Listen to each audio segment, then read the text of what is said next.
Okay, Chris, we're back for an episode of the Political Fantasy Sports Pod. Post Democratic Convention, we have all of our guaranteed, no more presumptive. We have all of our nominees, and no news has happened since then. Obviously, it's a it makes you question. In your years of experience, is this the fastest moving election cycle you've ever seen? Where seems weekly the news cycle is shifting. Yeah, I think it's fair to, well,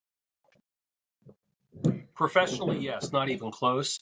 I think you can probably go to 1968 and say this is 1968. Contested conventions, party shifts, major third party assassination, well, successful assassinations too, Right. and a Kennedy. So yeah, it's a pretty good parallel, right?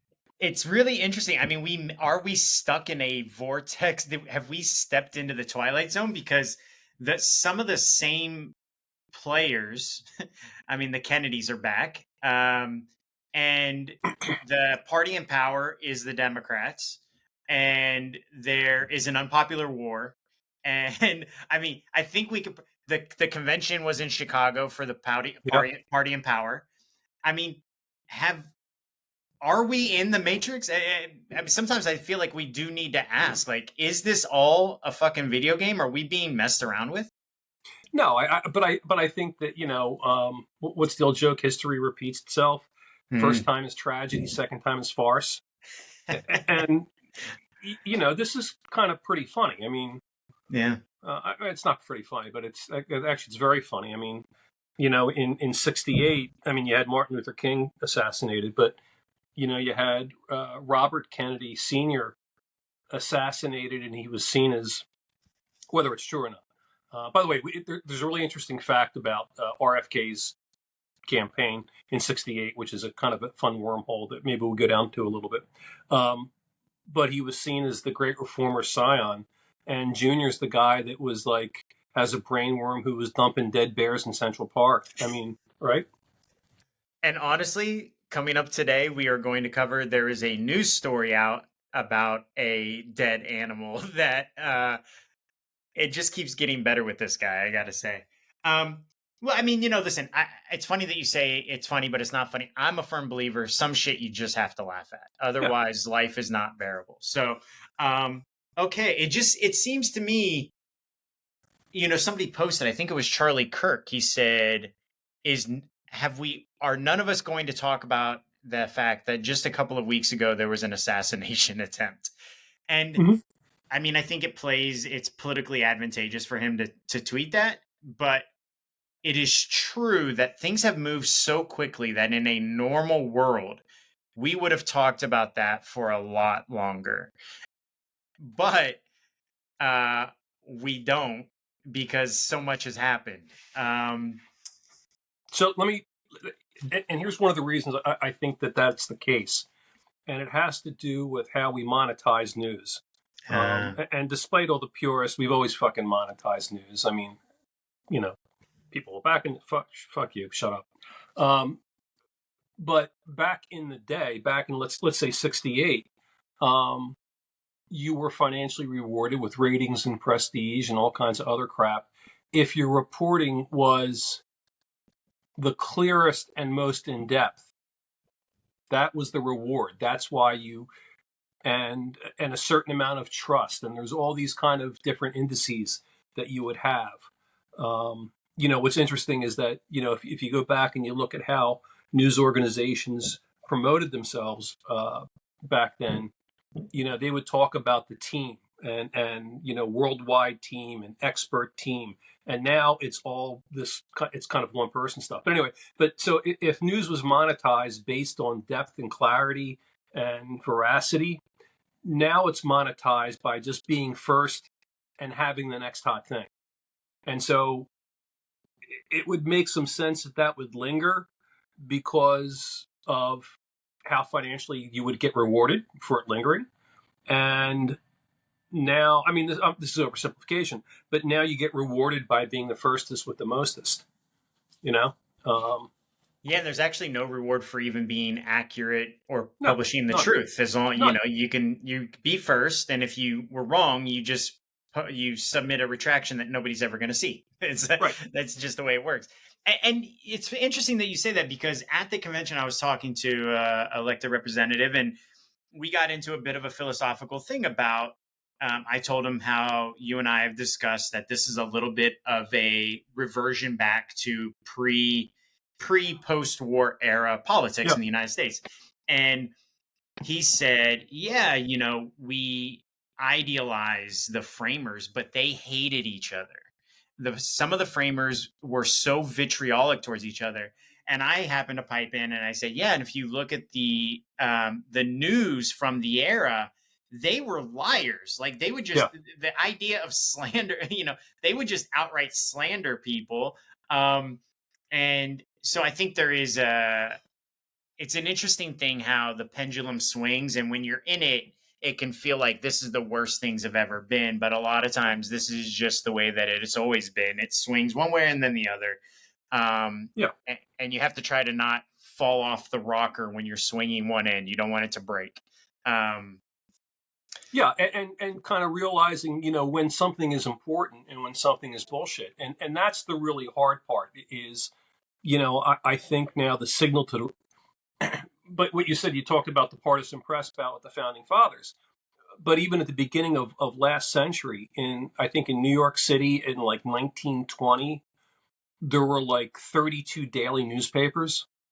And some of them were like, German language, Gaelic, but like literally, there was a socialist paper, there was a communist paper. I don't know if there's a communist paper, but it literally it was the ultra partisan press, which would kind of represent, like, it would look like Twitter, um, and but I think the signal to noise ratio is higher because a newspaper is a active engagement. You have to buy it, you have to pick it up, you have to read it.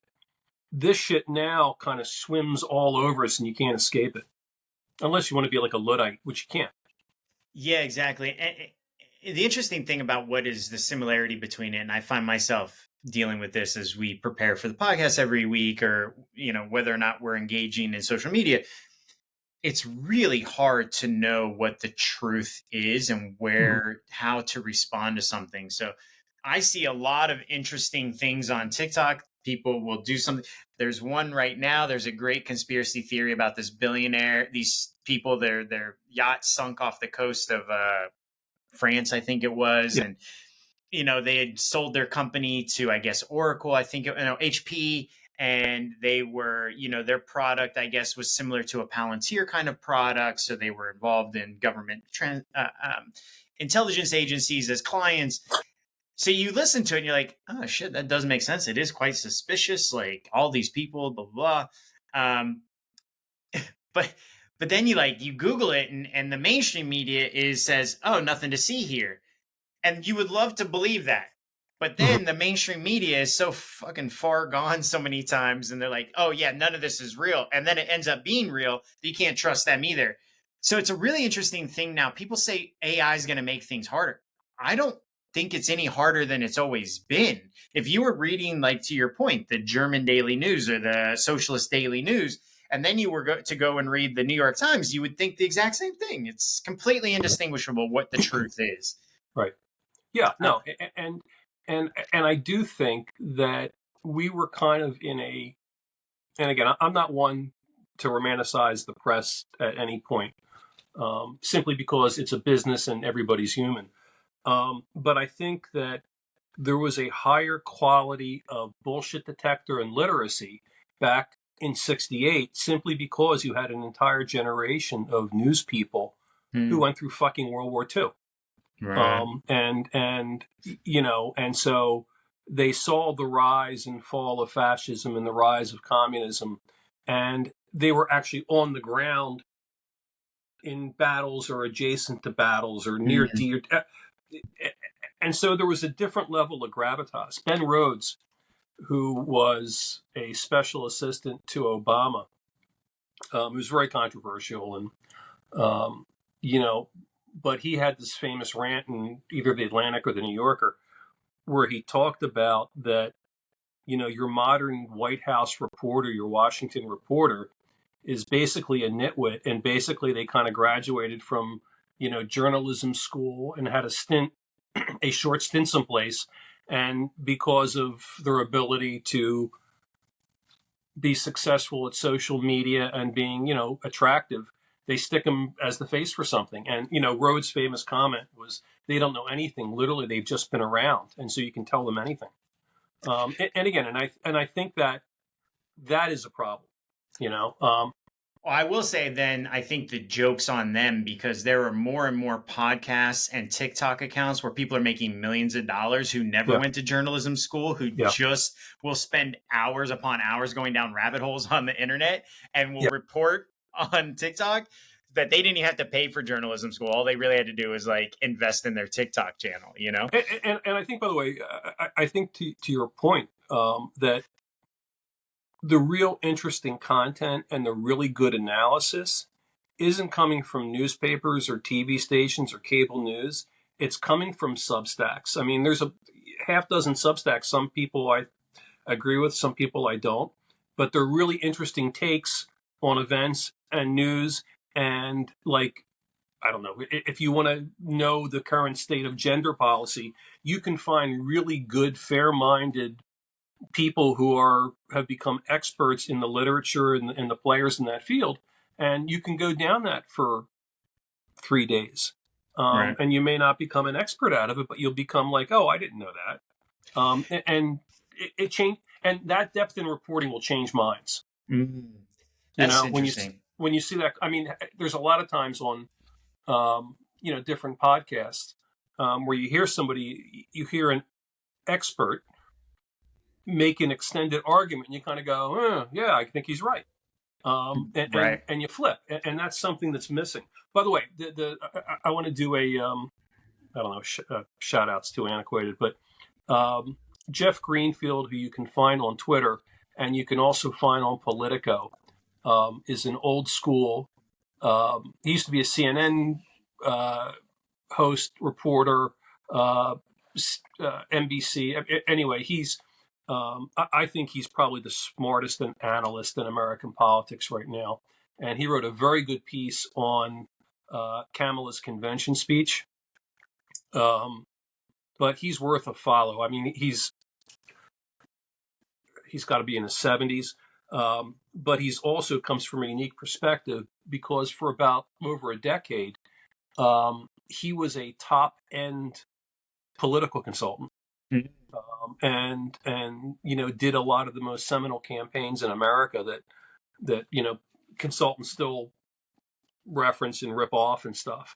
But he's a really good follow, for really high end. But anyway, but he's been pushed out of the the network thing, because he spent a lot of time on, when you go back and look at him, people saying stupid shit and him going, no, no, Right. and the first rule of being on roundtables or network stuff, um, is saying, yes, that's right, but, as opposed to like, are you fucking crazy? And Right. Man, there's and Jeff is a crazy guy. I pulled him up. I'm see if I'm gonna follow. I'm already following him on Twitter or X, and if I'm not, I will for sure. Well, there's a lot there. There's one thing I wanted to say. I don't know if I shared it with you. Are you familiar with the Theo Vaughn podcast? No. In 1 week, he interviewed Bernie Sanders, Donald Trump, a lunch lady, a mechanic. I want to say no, a coal worker, and he's a comedian. That's Like, great. and his podcast, I recommend it. He's Theo Vaughn. Theo Vaughn. I'll send you the link actually to Yeah. the Trump one. And he called Trump homie. Just he is himself. He just talks the way he talks. He doesn't put on airs. And he's from Louisiana. And he seems, he might be a Trump supporter, might be a Kamala supporter. I don't know, but he's very middle of the road. Like he's of the people, as they would say, right? So I'll have to reference it and I'll send him that link to you. But it's really interesting. Like that's what, to me, that's where news is in some way. Yeah. And Yeah. and also this Jeff Greenfield, I think, for analysis. You know, Yeah. having people on, and maybe that's where the interview part is where podcasts come in, where Trump and RFK have been on several podcasts. That's more of your interviews news, but your deep analysis, I think, still needs your Jeff Greenfields and people that understand the game.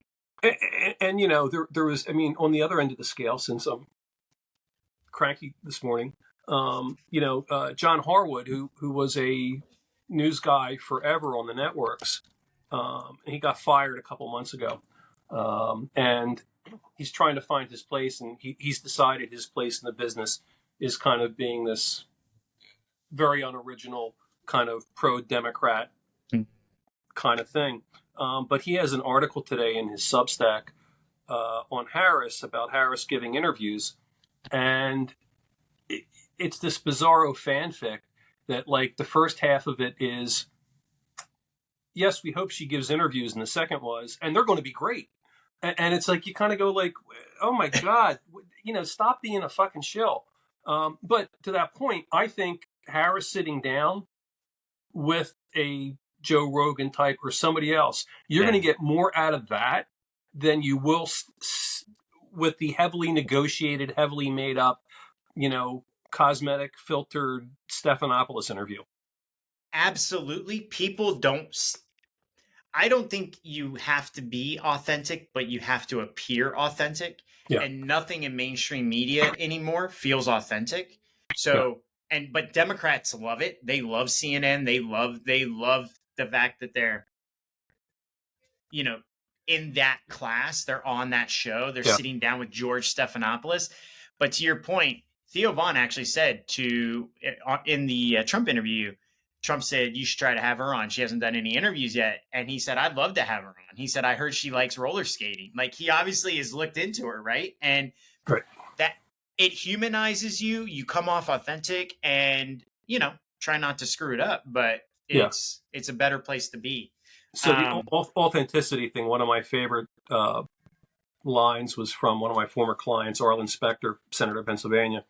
And he said to me once, he says, once you can fake authenticity, you have it made, which is, really good kind of tongue-in-cheek thing. That is very good. By the way, I think it's probably a pretty good segue to go into Tim Walz and the absolutely unhinged way Republicans are going after him. Okay, let's pick that thread up. Where have you seen them attack them? Like, for what? On mostly on Twitter, in emails I get, on social media stuff, on Fox News, and News Nation, the usual, the usual echo chamber of suspects. And I think that they're on the merits of it. There is a case to be made that he probably took a step too far with his military record when he said, I carried weapons in combat, and then I was in kind of said I was in the Afghanistan war, and he's got Pelosi introducing him as Afghanistan, that he didn't correct. And most military guys would have said that or corrected it. And it's a step too far, and I think that would be damaging to him. And actually, I think they cleaned up. There were two statements that the Harris campaign sent out that said, well, he misspoke. If you're misspeaking about that stuff, it's potentially damaging. But it didn't matter because of the fucking crazy bullshit about his rank and his service and this and that the guy served 20 years in the fucking military. And to most normal people, it was the same people who were talking about John McCain didn't honorably serve. He served he was in a fucking POW camp, for Christ's sake, and, could barely walk and move his arms because he was tortured. And, but it's the same people. But whatever kind of case they would make is that this guy is a prevaricator, which I think you could have made. They've blown that up because everybody's like, no. And then about, like, his son, they attacked his fucking kid. And there is a certain, personally, there's something about Walz that bothers. There's a certain disingenuousness that bothers me. Like, frankly, it bothered me about Dennis Hastert. too. There's something, and again, I always trust the voice. I'm not saying that he's Dennis, but that kind of it's like if something is the old joke, if something is too good to be true, it probably is. Having said that, Walz is a fairly conventional politician who can be attacked by fairly conventional arguments. You could certainly argue about his legislative record or his gubernatorial record in Minnesota, which, if you wanted to do, is easy.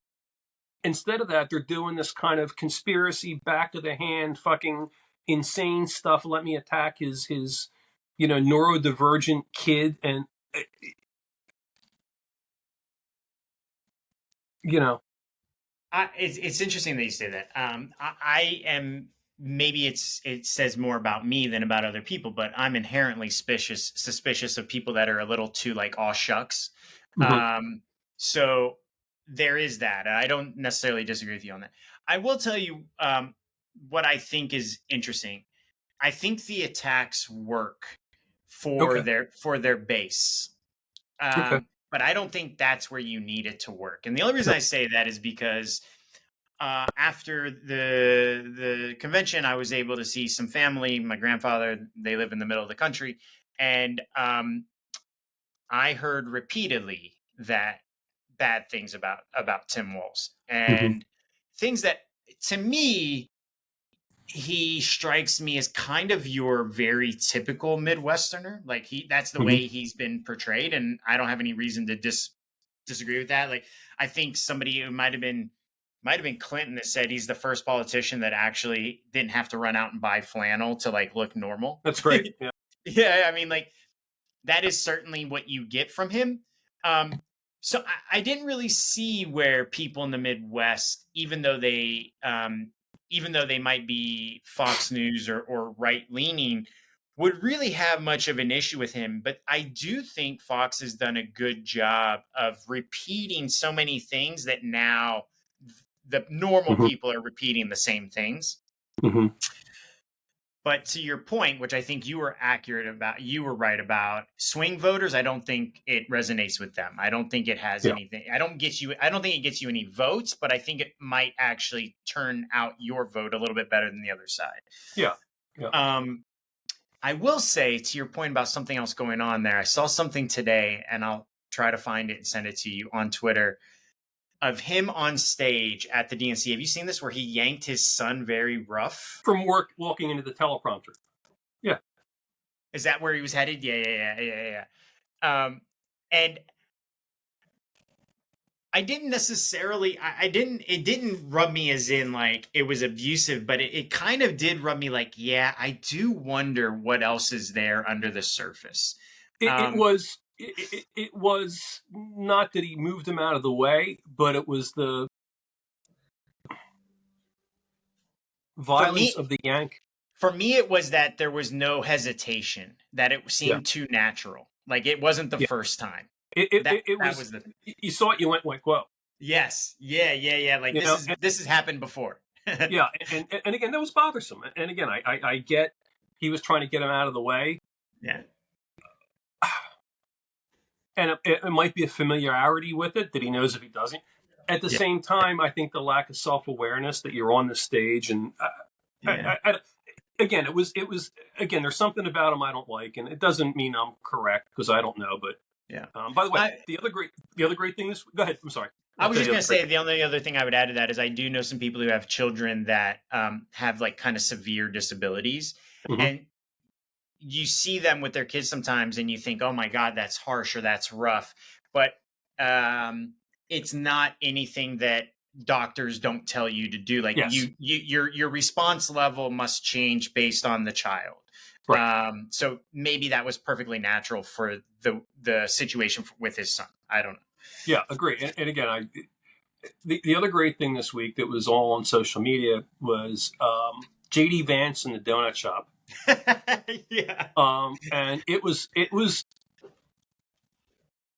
and I'm not going to blame him for that because if you are the VP, if you're on that bus, if you're on that tour, and I've been on these and I've done these, it's like they drag your ass off and they say, "This is a donut shop. You're going to meet Cindy.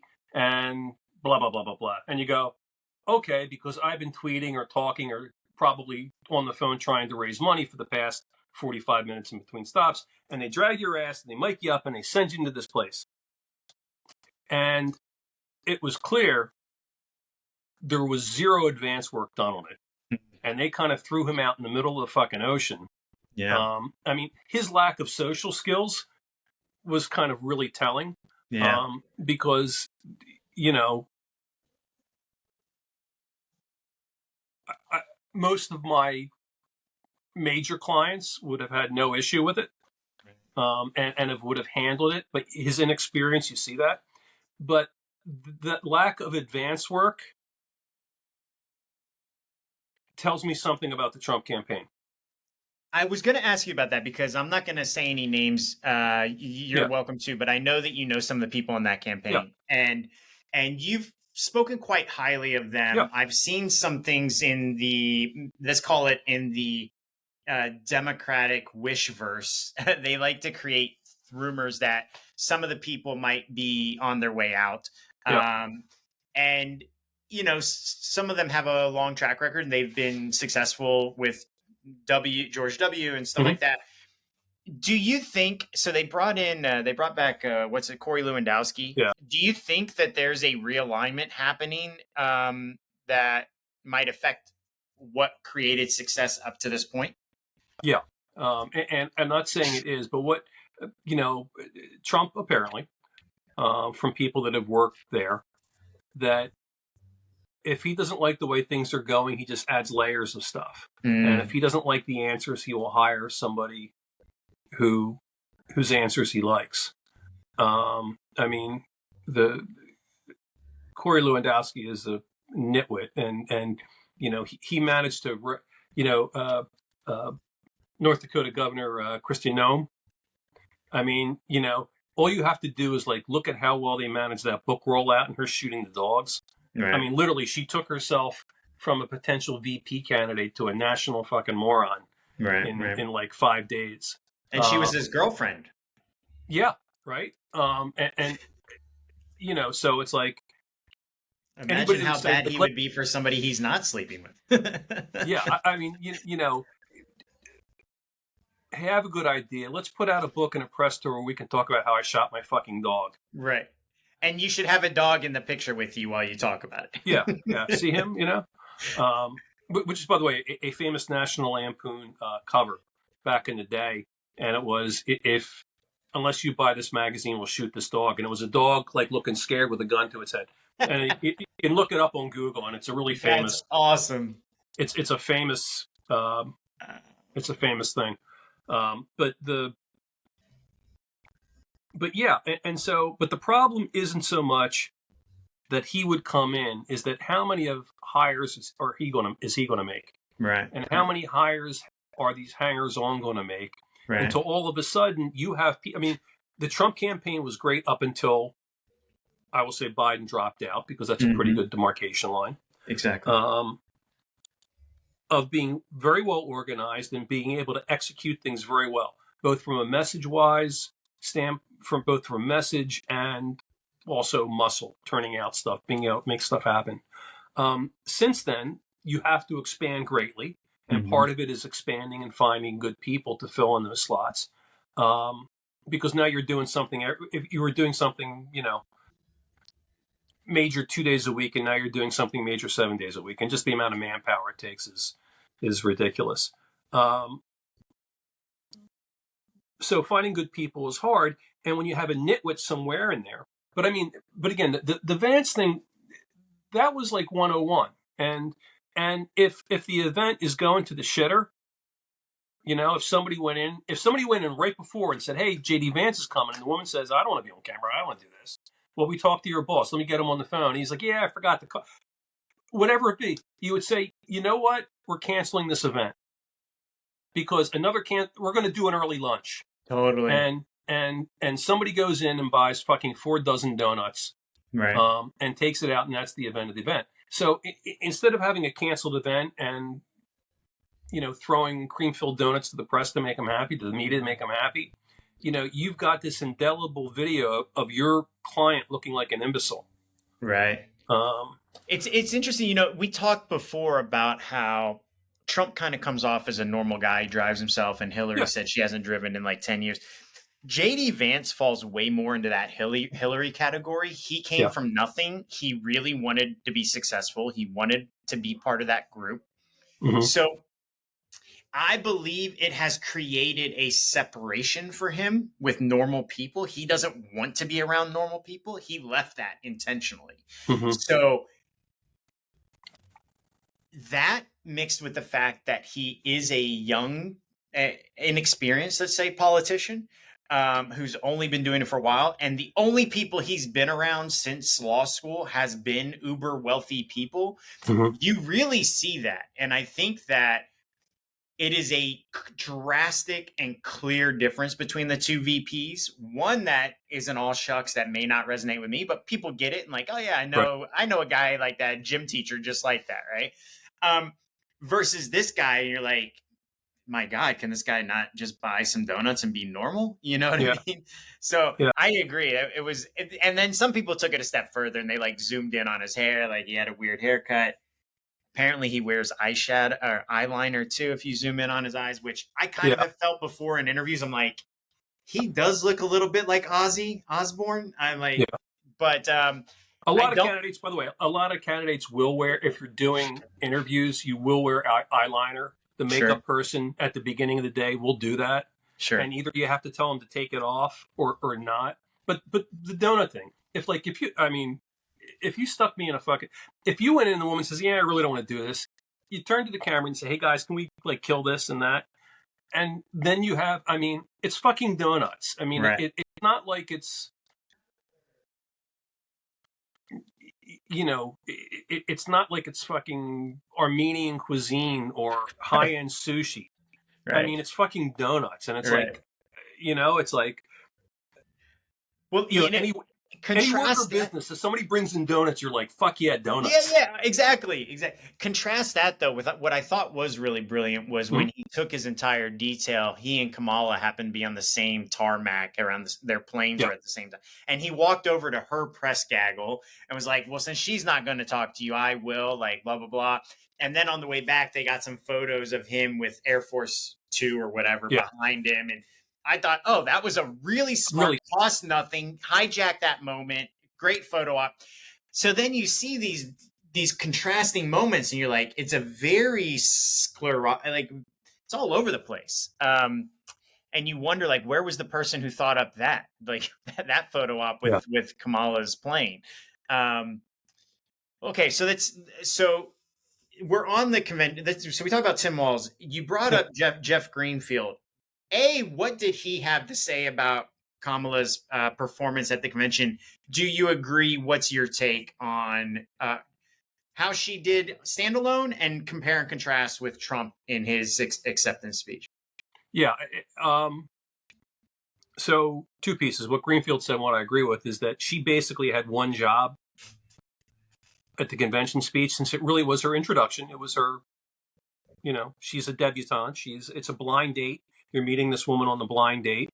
And it was to be normal and likable, and she succeeded on that.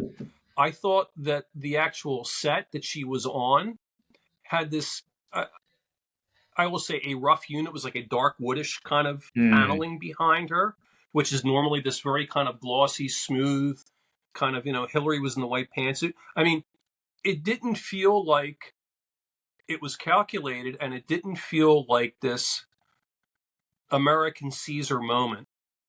It felt like, here's somebody that just took over the paneling business, and or the local paneling business, or is working, and it had that feel to it. And even the speech had that. It wasn't this screaming, yelling. I mean, I thought, Biden, especially as he got older, he had this kind of yelling thing that you want to go, shut the fuck up. Why are you yelling?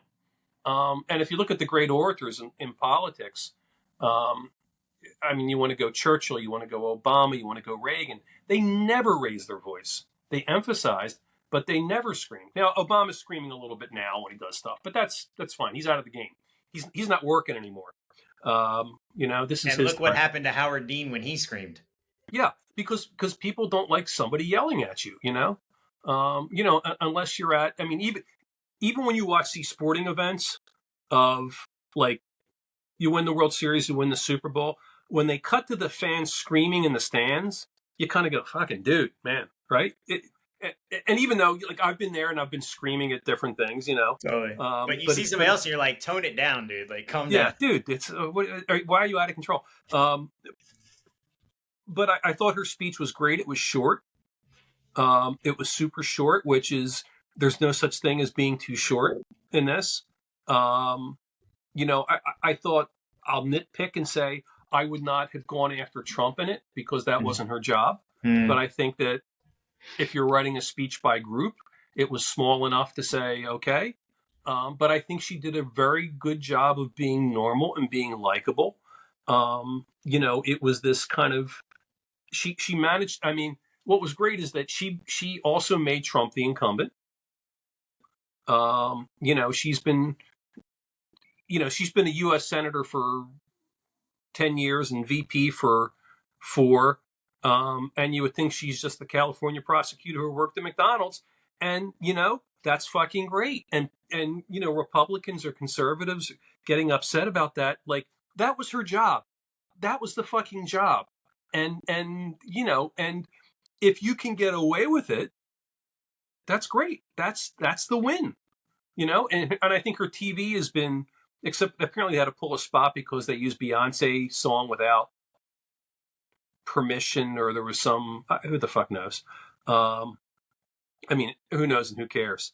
But I thought her media has been very good. I mean, it hasn't there's been nothing considering how quickly they had to put it all together and how to test it and stuff. It's been very good because it's been really focused on making her normal. I agree. And in addition to normal, I would add that I've never found her to have much gravitas. And in that Yeah, speech, I felt like she brought quite a bit yeah, of that, actually. yeah. Um, and I watched it with my grandfather, who is not by any stretch of the Mm-hmm. imagination a Democrat. Mm-hmm. And he actually said that was a good speech. Yeah, And, I couldn't agree more. She struck a good balance between her biography and how that informs how she's going to make other people's lives better. yes, And that, to me, bridging those two things in an acceptance speech, and in that one in particular, because she had really not no history running, nobody knew her.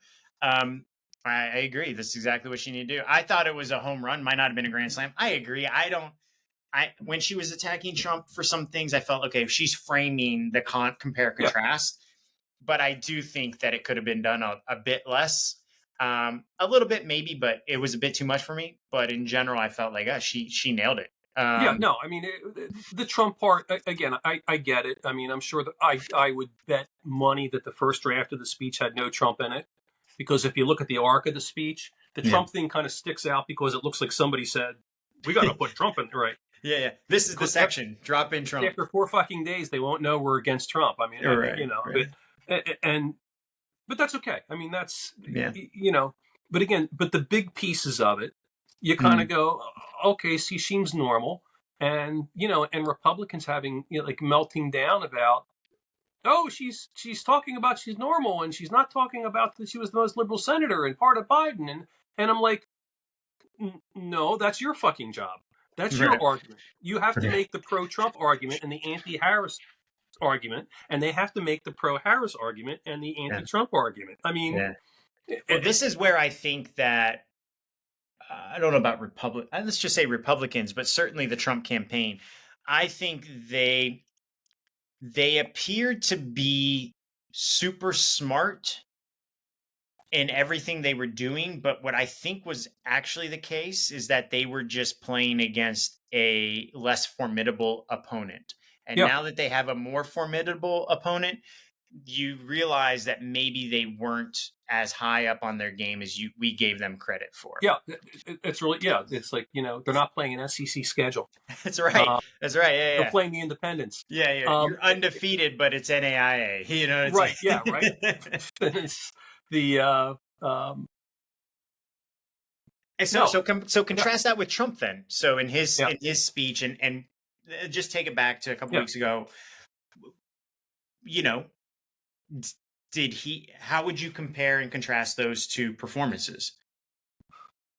I thought that the first 20 minutes of the Trump speech were rambling but fine. And if it had been a 40 minute, and if he had ended and said thank you, good night, it would have been a great speech. Right. Um, but it was, and I have to say, I have not seen all the Trump speech. Yeah. I could not get through it all. Right. I had recorded it and I zipped to the very end, um, because it was this rambling, incoherent mess. Um, Dwight Eisenhower famously said to his speechwriter, whose name I can't remember, but he said, "A crowd doesn't want to think; they want to yow." Mm. And the yow part was in the front and in the back, but it was like this incoherent, off teleprompter mess. So in 1996, I'm working on the Dole campaign, and he's got to write he needs a convention speech, and one of the back of the room supporters was a guy named Mark Halperin, who is a famous novelist who wrote A Soldier of the First War, and um, he wrote the first draft, which I have somewhere, but this beautiful speech that ran about 20-25 minutes. And it was prose. I mean, it was art. Um, and it was about, the sacrifice that Americans have made. I have made the tough decisions, and I will be the bridge to the 21st century. I'm willing to sacrifice myself again, and or I want to lead sacrifice and kind of renewal of America. And that's all it was. And it was beautiful, but it was prose. It was like a Rorschach thing, and it was written in Dole's voice, and he would have fucking nailed it. Um, then everybody in the campaign got involved, and the speech was rewritten. And to that point, it became the longest speech in a convention. And it was this fucking long. And Dole was not an orator, and it was this long, and in the speech, he's talking about Taiwan because somebody on the campaign was a lobbyist for Taiwan, and so was getting paid. So it was all that kind of crap. And and you see how speeches get put together. It's the famous internet meme with the guy, the horse, like the back of the horse looks great, and then you finally get the front of the horse. Well, that's um, and so Trump again, but I'm assuming Trump had a decent speech that he just kicked away and just rambled, because he likes doing that, and it's a horrific waste of TV time, and he would have done himself a lot of good to say, I mean, if he had said, I got shot at, I was almost killed, it really caused me to reflect. I want to bring people together, and I want us to have the great economy that I had, and I want us to be not in any wars anymore, like happened when I was, and blah blah blah blah blah when I was, and fuck Chinese, or whatever it is. Thank you and good night.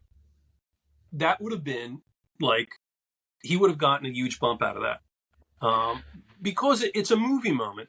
I almost died and I saw God, right? Yeah, it's funny that you say it's a movie moment because I actually think I more and more now see just how unsubstantive unsubstantive campaigning is, and all of the knocking on Kamala Harris and the vibes, that is exactly what a campaign is, and all you're doing is Exactly. you're describing her winning. That's what you're doing when you're saying, "Oh, it's all about the vibes." Yeah, people are energized. They want to listen to her speak. She isn't rambling for hours and wasting their time. She's sticking with the vibes and then getting out while she's at the top. And I feel like he's riding the vibes of droning on and on. You sit even I was listening on the radio on part of a drive, and it was him and RFK. Actually, I listened to him in Nevada, and then him and RFK together in Arizona. Mm-hmm. And you listen to these and you're like, oh my God, will this guy just shut up eventually, Shut up. Yeah. please? And that is not good. And I think even his most ardent supporters, after an hour and a half, are like, is this going to end? I didn't realize it was going to be this long. It, Um, it's tiresome. It's tiresome. Perfect word. It's tiresome and it drains you of the vibes. It takes away your Yeah. enthusiasm and energy. It like sucks it out of you.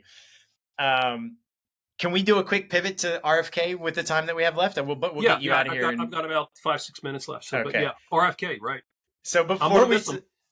so before we talk about him and his campaign, I saw today they pulled up an old Vanity Fair interview from 2012 that his daughter did, and she described when she was a child that they went down to the beach and a whale had beached itself, and they went down there with a chainsaw, and her father made them put plastic bags over their head, and he chainsawed the head of the whale off, bungee tied it to the top of the family station wagon, and drove it back to their house. And she said, well, my dad's always had a thing for animal skulls and skeletons and stuff. And she said, we drove with these plastic bags with mouth holes cut out so we could breathe, and the juices, and they called it the whale juice, was coming in through the windows. And she said it was the most horrific smell she's ever had to experience in her life. And I thought to myself, I think Kamala's okay with him endorsing Trump. Uh, Like that was my first thought. I mean, like, there was a fairly shitty Atlantic article about him over the weekend with some, I don't know, some jerk off who bought coke from him in at college. And again, I think it's jerked off because if you haven't said anything about it, and then it was somebody that you knew in college, and fucking 60 years later, 50 years later, you kind of tell that story because you don't like their politics. You're a dick. I'm sorry. Having said that, him being a coke dealer was the most normal fucking thing I've heard about him. And it's just like a coke dealer. Oh, okay, I can relate to. I know you are. I can relate to that.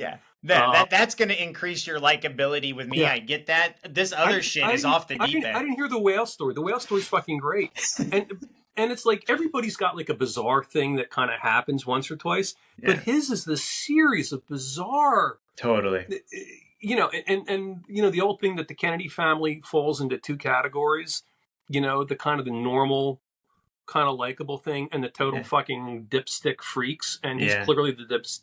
And by the way, and his family too is like, the Lucky Sperm Club, and they're out there making pronouncements and releasing statements that like there's something except, a moneyed sinecure and an accident of birth. I mean, fuck off. I mean, really. I mean, The only common thread running through that family that I've ever noticed is philandering and alcohol. Like that's yeah, the only common thread that I've seen. yeah. But Everything else is like the whale thing is great. I mean, the whale thing.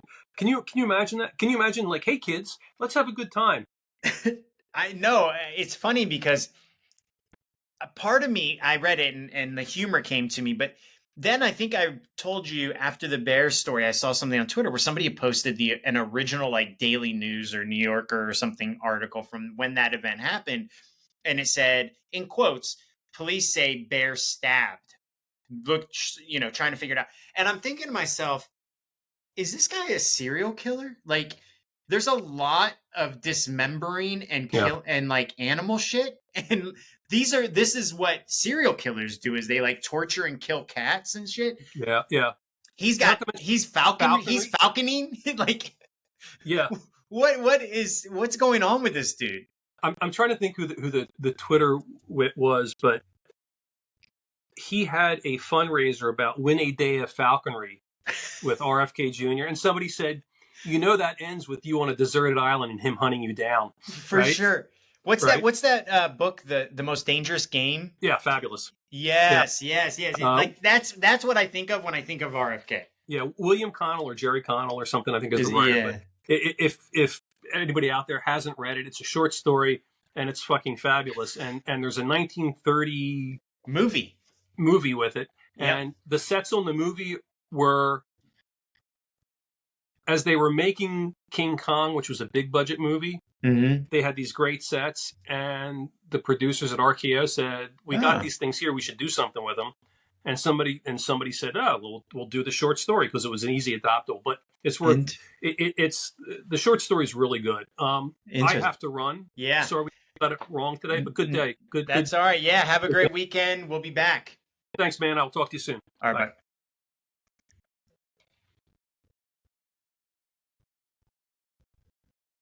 All right, guys, everyone. So that's the end of the podcast. Chris had to jump off today. I'm just going to wrap it up with a couple of thoughts that we didn't get to because I thought it was really important to discuss. I know we talk sometimes about some of the fun stuff, and I'm just going to run through kind of some bullet points of the biggest things that I think are happening right now that maybe nobody's paying attention to. And one thing that is a little bit also of kind of our typical tongue-in-cheek look at the state of our politics. So that thing is that currently at this moment $310 million has already been spent or committed in the Ohio Senate race between Sherrod Brown and Bernie Moreno. $310 million for that race. And I think senators make around $200,000 a year. I mentioned my grandfather once today. I'm going to mention him one more time. When I was young, he said to me, Justin, who would spend hundreds of millions of dollars for a job that pays 100 grand? There must be something else there. So, in the spirit of looking at what is, typical chronic corruption rather than acute corruption, I wanted to point out $310 million in the Senate race in Ohio. Regardless of who you support, that is an obscene amount of money for that race.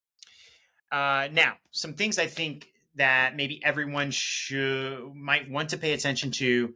There are a couple of big things happening. Bill Pascrell was a congressman from New Jersey. He passed away. Previously, Sheila Jackson Lee has passed away, both Democrats. Sheila Jackson Lee here in Texas, as I said, Bill Pascrell in New Jersey. Next time, I'm going to have to ask Chris how that is going to potentially affect the race and the battle for control of the House. I also wanted to note in Arizona, there was Arizona Republicans had pushed through a bill that was going to basically purge 41,000 voters from the rolls, and they want to require proof of citizenship to register to vote.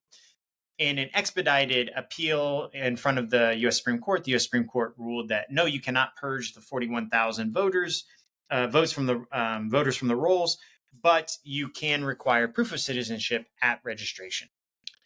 And the other thing I wanted to point out is that Utah has a constitutional amendment this year put on the ballot by the Republicans in control of the Utah legislature that will allow them to retroactively overrule, change, alter, not enforce any ballot initiative passed by the people of Utah. Basically, I mean, they might as well just do a constitutional amendment removing the ballot initiative program or process in Utah because it allows them to not follow the will of the people. While we're at it, I'm going to throw out a couple of more pieces of news just for everyone that might find some interest in it.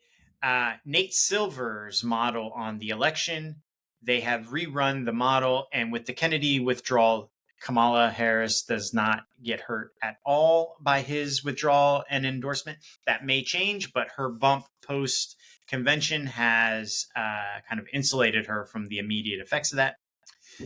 JD Vance said that Trump would veto a national abortion ban. Maybe that's true, maybe it isn't. But that's what he says. Also, the Telegram CEO has been arrested in France because France is pissed off that they can't look at your messages because Telegram encrypts end-to-end encryption of their messages. I say just go hire the Israeli firm that broke the WhatsApp encryption.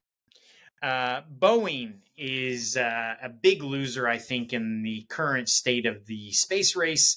Their ship is returning home from the space station without the crew because NASA decided it was not safe for the crew to ride home on the Boeing ship that took them there.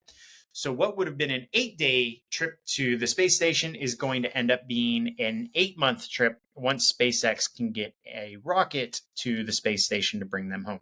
Big win for SpaceX, big loss for Boeing. Maybe that's what happens when you put bankers in charge of companies rather than people who know what the hell they're doing. One final thing I will add, Donald Trump, did he bend the knee to Brian Kemp in Georgia after multiple times bashing since 2020, really? Nothing but hitting Brian Kemp, the Republican governor of Georgia, and calling him out as a rhino. And most recently at a rally in Georgia, he has returned to Georgia to campaign and welcome Brian Kemp, and he can call it welcoming. What we really know is that he may have bent the knee to Brian Kemp. He needs Georgia. He knows it. Smart to play that. Smart to bend the knee. Put ego out of the way and do what it takes to win. All right, that's it. Those are the news pieces that we did not get to. Hope you found this episode entertaining. Please like, subscribe, and share. That's how we grow. We're getting our voice. We're building, and I want to let you know, tease out a little bit. We might have some fun guests on the pod coming up very shortly. All right, thank you very much. Have a good one.